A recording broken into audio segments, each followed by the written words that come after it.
சமூக பிரச்சனைங்கிறத படம் பிடிச்சி காட்டு நல்லா இருந்துச்சு. ஆனால் உண்மையிலேயே ரொம்ப ஃபீல் ஆச்சு.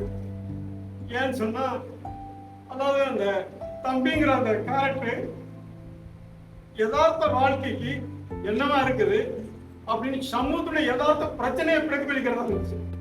இன்னைக்கு கல்விகள் என்னவா இருக்குது, யதார்த்தம் என்னவா இருக்குது, ஒரு அமேனிஸ் இந்த கற்பனையா இருக்கிறப்ப என்ன மாதிரி இருக்கிறத நல்லா பிரதிபலிச்சாங்க. உண்மையிலே மிகச்சிறந்த நடிகர்கள் எல்லாமே பள்ளி மாணவர்களா கல்லூரி ஸ்டூடெண்டா இருக்காங்க. ஆனா இவ்வளவு அற்புதமா நடிப்பாங்கன்னு நான் எதிர்பார்க்கல. மிகச்சிறந்த கலைஞர்கள். எதிர்காலத்தில் இவர்களுக்கு நல்ல வாய்ப்பு இருக்குது. எல்லாருக்கும் மனசார தேங்க்ஸ் பண்ணிக்கிறேன். நன்றி. நவீன நாடகம் என்பதனுடைய ஒரு உள்ளடக்கம் அல்லது நவீன நாடகத்தினுடைய அர்த்தம் என்னன்னா, ஒரு நாடகம், அந்த நாடகத்துக்குள்ளே இன்னொரு நாடகம் ஓடிட்டு கதை, அந்த கதைக்குள்ள இன்னொரு கதை ஓடிட்டு, இதான் நவீன நாடகத்தினுடைய ஒரு போக்கு. எல்லாரோட நடிப்பு ரொம்ப ரியலிஸ்டிக்கா இருந்துச்சு. அந்த சீனுக்குள்ளேயே நம்ம உள்ள போய் நம்ம பக்கத்துல இருந்து பார்க்க பண்ணி அந்த உணர்வை கலக்குறாங்க.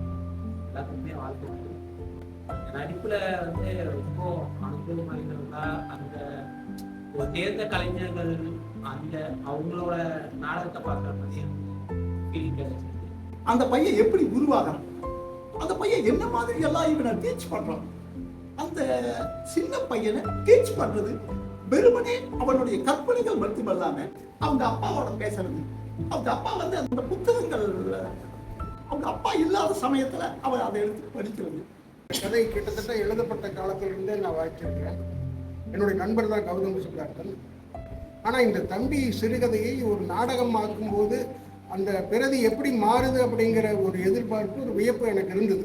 அதை பார்க்கணுன்ட்டு தான் நான் இன்னைக்கு வந்தேன். ஆனால் நான் எதிர்பார்த்ததை விட நல்லா அந்த நாடகமாக்கல் அப்படிங்கிறது, அந்த மேடை கதை, அந்த உத்திகள் இதெல்லாமே சிறப்பாக இருந்தது. ஆக்டிங்க்கு பேரலாக பார்த்தீங்க அப்படின்னா அந்த சவுண்ட் எஃபெக்ட்ஸ், லைட்டிங் அப்படின்னு சொன்ன மாதிரி ஸோ எமோஷன்ஸ்க்கு ஏற்ற மாதிரி லைட்டிங்லாம் கவர் பண்ணிட்டாங்க. இன்கேஸ் ஷேப்பீஸ் ஆங்கர் அப்படின்னா so red colour light focus பண்ணுறது, ஸோ நேச்சர் பேஸ் போடுற ஸோ தேர் ஃபோக்கஸிங் இந்த க்ரீன் கலர் இந்த மாதிரி திங்ஸ்லாம் பண்ணியிருந்தாங்க. ஸோ எல்லோரும் சொல்ல மாட்டாங்க நேச்சுரலாக அப்படியே பயங்கரமாச்சு. எஸ்பெஷலி பால் ஸோ அமேசிங். இந்த நாடக அரங்கம் வந்து இந்த நாடகத்தை வந்து அடுத்த கட்டத்துக்கு எடுத்துகிட்டு போகிறதுக்கான ஒரு பின்னணியை உருவாக்குச்சு. இந்த பிளாக் அப்படிங்கிறதெல்லாம் வந்து இன்னும் கூடுதல் பரிமாணத்தை கொடுத்தது. பையனுடைய நடிப்பு ரொம்ப நல்லா இருந்தது. அது அந்த குழந்தைக்குள்ளேயே அவங்க அப்பா பேசுறது இருக்கு இல்லையா, அது வந்து அவங்களுடைய உளவியல் வந்து அவ்வளோ அழகா இருக்கு. அந்த குழந்தை உலகத்தை வந்து முதல்ல காமிச்ச மாதிரி இருக்கு. அந்த குழந்தை என்ன ஆகுதுன்னா அவங்க அப்பா வந்து அந்த குழந்தையோடய இருக்கும்போது, அந்த பையனும் பேசிட்டு இருக்கும்போது அந்த அவங்க அப்பனுடைய சிந்தனையும் ஜேகே மற்றும் சிந்தனைகளும் அவங்க உள்ளுக்குள்ள வந்தேனும்.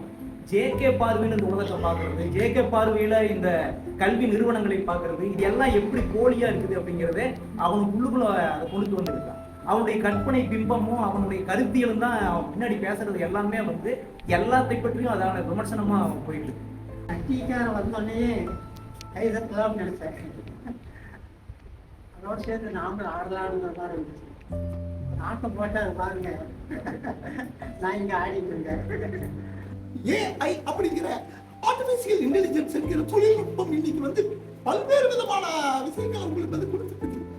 எது கனவு, எது நனவு, எது உண்மை, எது கற்பனை, இது எல்லாவற்றிற்கும் பின்னால் இருக்கின்ற பல்வேறு விதமான உளவியல்களை அந்த பையன் வந்து தெரிஞ்சுக்கலாம். அப்படிங்கிறத வந்து இந்த கதைக்கு பின்னாடி இருக்கிற இன்னொரு கதையாக அது ஓடிட்டே இருக்கு.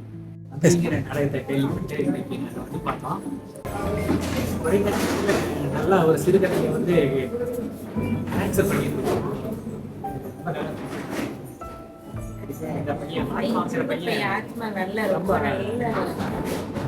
அவருடைய வயசுக்கு மேலே ரொம்ப இருந்தது. ரொம்ப நல்லா மொத்தமாக எல்லாமே லைட்டிங் மற்ற ஸ்க்ரீன் பிளே எல்லாமே ரொம்ப ஆக்டிங் எல்லாமே சூப்பராக இருந்துச்சு. எல்லாருமே ரொம்ப ரியலிஸ்டிக்காக பண்ணாங்க. ரொம்ப நல்லா இருந்துச்சு. அது மெசேஜும் வந்துட்டு ரொம்ப நல்லா இருந்துச்சு. எஜுகேஷன் சிஸ்டமில் இருக்கிற அந்த லூப் ஹோல் வந்துட்டு நம்ம ப்ராக்டிக்கலாக பண்ணுறதுக்கும் அவங்களோட ரியல் லைஃப் நம்ம ப்ராக்டிஸ் பண்ணுறதுக்கும் நிறைய டிஃப்ரென்ஸ் இருக்குது வந்துட்டு எக்ஸ்பிளைன் பண்ணது நல்லா இருந்துச்சு. ஆக்டர் எல்லாருமே ரொம்ப நல்லா பண்ணியிருக்காங்க.